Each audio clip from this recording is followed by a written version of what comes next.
अष्टावक्र गीता के व्याख्या में आप सभी का स्वागत है। आज हम लोग अष्टावक्र गीता के पहले अध्याय का 12 नंबर श्लोक की चर्चा करेंगे। इस श्लोक में आत्मा के बारे में बताया गया है। आत्मा क्या है, पूरा उसका विस्तार से शब्दों में वर्णन किया गया है। तो श्लोक इस प्रकार है। आत्मा साक्षी है, व्यापक है, पूर्ण है, एक है, मुक्त है, चैतन्य रूप है, क्रिया रहित, संग रहित अर्थात असंग है, इच्छा रहित है, शांत है। यह जैसा है यह उससे विपरीत भास रहा है, इसका कारण भ्रम है।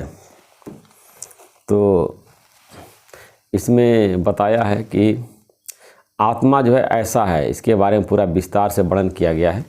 अगर किसी को ऐसा महसूस नहीं हो रहा है तो उसको आत्मा का अनुभव नहीं हुआ, उसको केवल भ्रम हो गया है कि हम आत्मा का अनुभव कर लिए, आत्मा को जान लिए हैं। तो पहला बताया है आत्मा साक्षी है। साक्षी जो है कि हमारे जो मन में विचार आते हैं जाते हैं उसको जानने वाला है।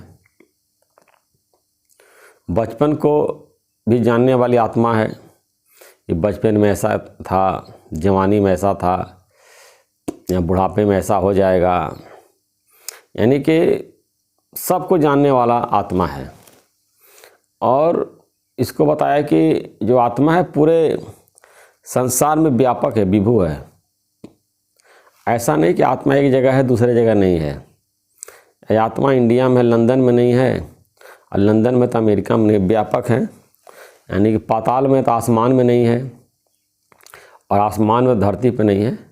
आत्मा व्यापक है, सर्वत्र है, हर जगह है, सर्वव्यापी है। ये बात भगवद गीता में भी बताई गई है और अष्टावक्र मुनि राय जनक को भी बता रहे हैं। और पूर्ण है, आत्मा अपने आप में पूर्ण है। तो जब हम आत्मा को जान लेते हैं तो पूर्ण हो जाते हैं। हमारे अंदर जो है अभाव है, जो कमी है, जो अतृप्ति है, ये सब खत्म हो जाती है और अपने आप में पूर्ण हो जाते हैं। और हमारे अंदर से जो कमियां हैं, जो अभाव है, जो चिंता है, दुख है, ये सब चला जाता है। और बताया कि एक है, आत्मा एक है।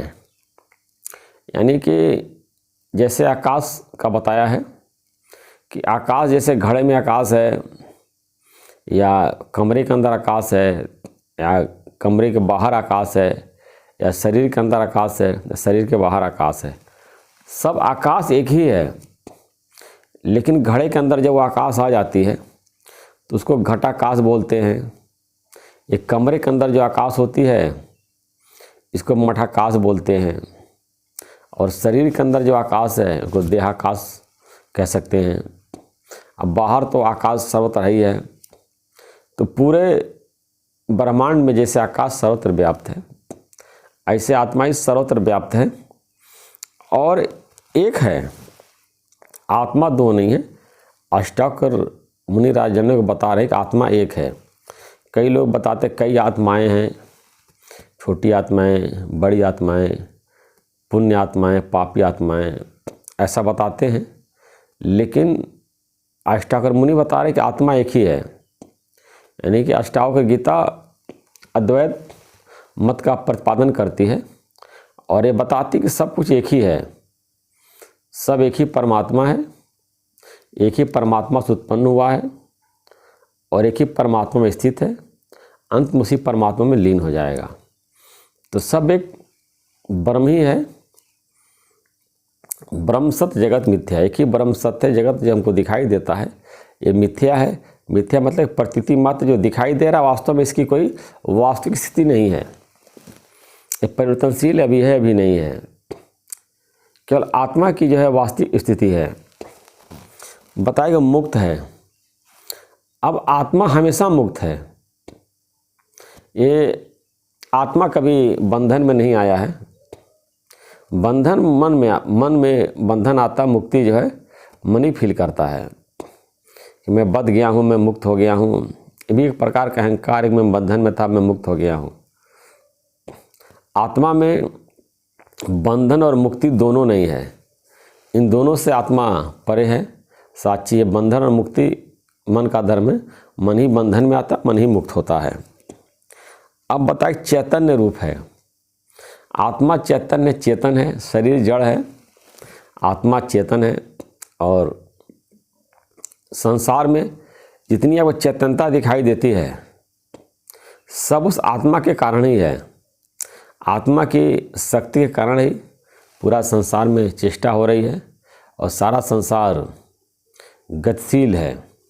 अब ये दुनिया में गॉड पार्टिकल्स की खोज चल रही है कि गॉड पार्टिकल्स क्या है, तो वही आत्मा ही है, आत्मा ही गॉड पार्टिकल्स है और हम उसको अपने हृदय में उसको अनुभव कर सकते हैं।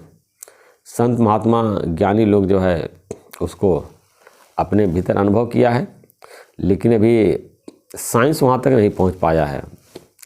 इसलिए जहाँ ज्ञानी की गति है, संत जहाँ तक पहुँच गए हैं, अनुभव कर लिए। आज नहीं 5000 साल पहले ऋषि मुनि आत्मा का अनुभव कर लिया है और सारी बातें वेद शास्त्रों में लिख दिया। सनातन धर्म में सिर्फ आत्मा के बारे में ही बताई गई है कि आत्मा और परमात्मा के बारे में बताई गई है कि आत्मा परमात्मा के अलावा सारा संसार जो है परिवर्तनशील मिथ्या, इसमें चेंज होता रहेगा, लेकिन तुम्हारे आत्मा में कोई चेंज नहीं होगा। अब बताया कि क्रिया रहित है। अब आत्मा में कोई कर्म नहीं होता है, कोई क्रिया नहीं होती आत्मा में। जो भी क्रिया होती है शरीर में होती है, मन में होता है, बुद्धि में होता है, अंतःकरण में होता है। आत्मा में कोई क्रिया नहीं होती है। इसलिए ज्ञानी से कोई जो है कर्म नहीं होता है, ऑटोमेटिक क्रिया होती रहती है और मानता है शरीर से हो रहा है, अंतःकरण से हो रहा है, मन से, बुद्धि से, अहंकार से हो रहा है। मैं करने वाला नहीं हूँ, शरीर सारा कर्म हो रहा है। संग रहित अर्थात असंग है। आत्मा का किसी से संग नहीं होता, वह असंग है, यानी संग शरीर से होता है। अब दुनिया में लोग जो एक दूसरे से जो अटैचमेंट उनका होता है वो शरीर से होता है। एक शरीर दूसरे शरीर पर आसक्त हो जाता है और या कहिए उससे संग हो जाता है, या किसी की कंपनी बहुत अच्छी लगती है, किसी की कंपनी अच्छी नहीं लगती है। आत्मा असंग है, किसी से उसका संग नहीं है। अब ये हम समझाने के लिए वेदांत शास्त्र में बताया गया है। एक घड़ा है, घड़े में खूब कचरा भरा पड़ा है, तो आकाश का कचरे से कोई संबंध नहीं है। आग जलाइए तो पूरा धुआं आसमान में उड़ता है, लेकिन आकाश का अग्नि से, धुएं से कोई संबंध नहीं है, आकाश उससे न्यारा है। तो आत्मा तो आकाश से भी सूक्ष्म है, आकाश का भी साक्षी है, आकाश को भी जानने वाला। आकाश को जड़ बताएगा शास्त्रों में, और आत्मा जो है चेतन है और आकाश का भी साक्षी है। तो जिस प्रकार धुएं से, अग्नि से, या जो कीचड़ घड़े में रखा हुआ है उससे आकाश का कोई संबंध नहीं है, वही उसी प्रकार जो है आत्मा का शरीर से कोई भी संबंध नहीं है। इच्छा रहित है।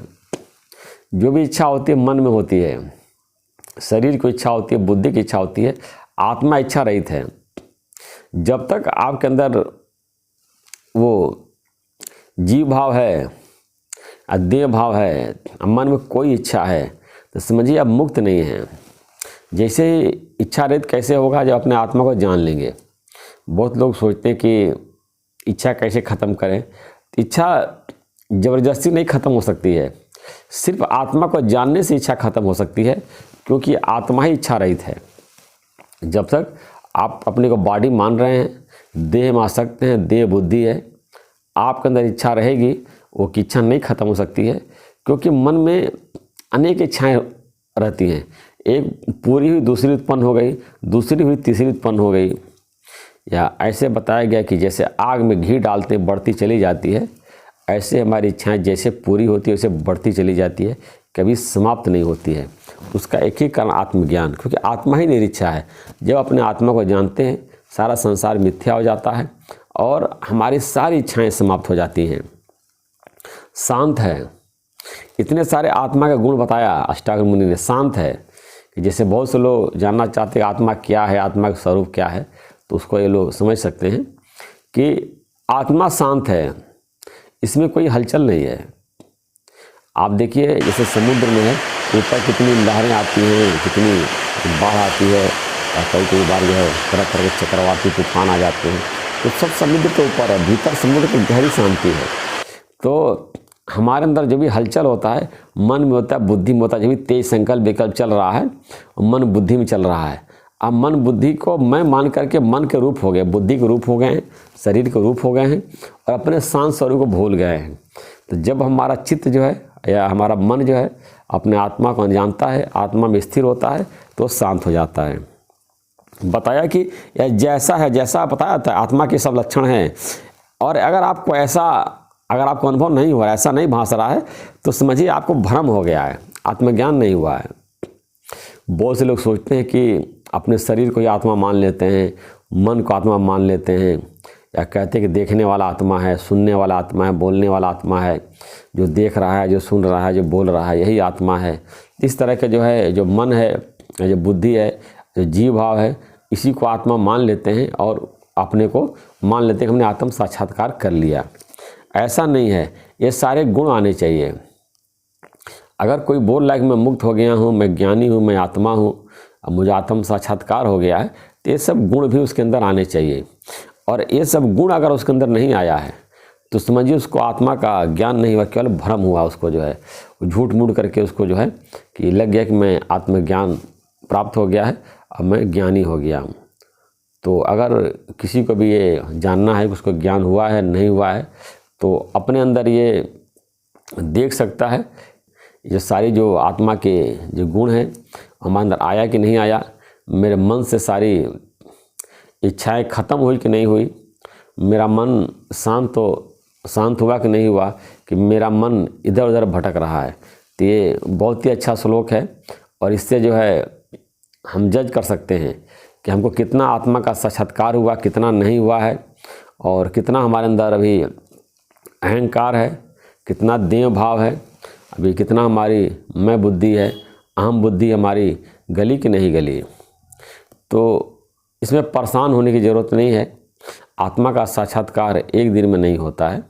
जब हम बार बार दीर्घ काल का जब अभ्यास करते हैं, शास्त्रों में एक वशिष्ठ में लिखा हुआ है कि आत्मा का अनुभव सबको हो सकता है, क्योंकि हर व्यक्ति का वो अपना स्वरूप है। ये सारा गुण जो है ये हर व्यक्ति का स्वरूप है।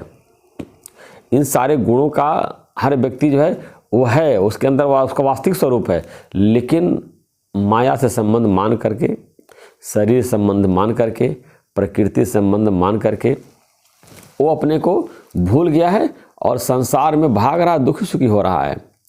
लेकिन जैसे ही अपने आत्मा को वो जानता है, उसके सारे दुखों का अभाव हो जाता है। क्योंकि जब आत्मा को जब अनुभव करेगा, आत्मा इच्छा रहित है, तो इच्छा रहित है तो फिर वो उसका मन भी शांत हो जाएगा। क्योंकि आदमी का दुख तभी होता है कि उसके मन में कोई इच्छा रहती है कि ऐसा हो और ऐसा न हो। केवल यही नहीं चाहता है ऐसा न हो, ये भी चाहता है। और जब उसके अनुसार नहीं होता है तो अंदर से दुखी हो जाता है।